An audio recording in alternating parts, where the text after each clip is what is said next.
The ANC in the Free State has confirmed that the eagerly awaited provincial elective conference will be held from the 10th of May, and Professor Karabas and his legal representatives are on the way to an Abu Dhabi court in the UAE in an attempt to obtain his passport.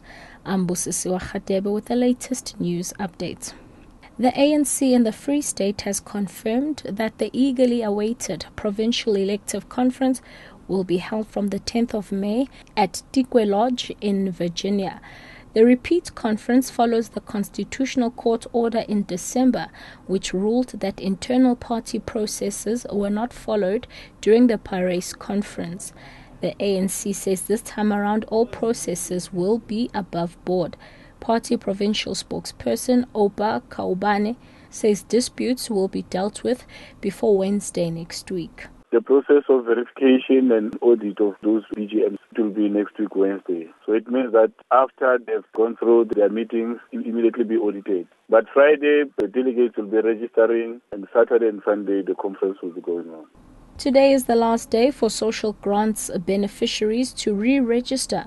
The South African Security Agency, SASSA, introduced the rollout of the new biometric card system for payouts in February last year, which required all beneficiaries to re-register.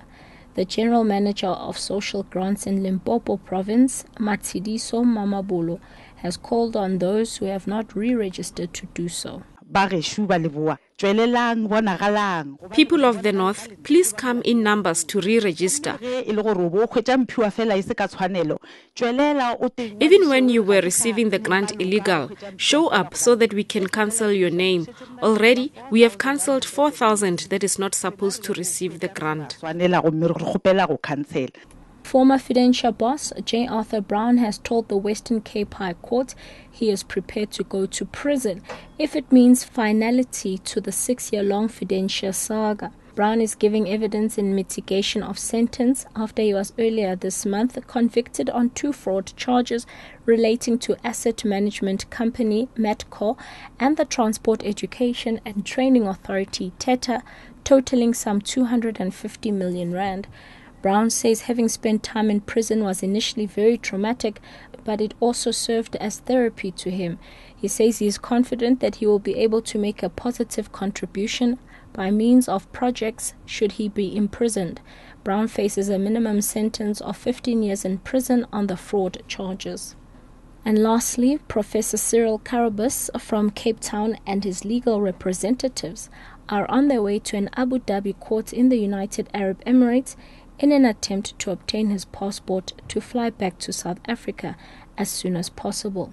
Karabas, who had been detained in the UAE since last year, has been released and allowed to return back home at the weekend.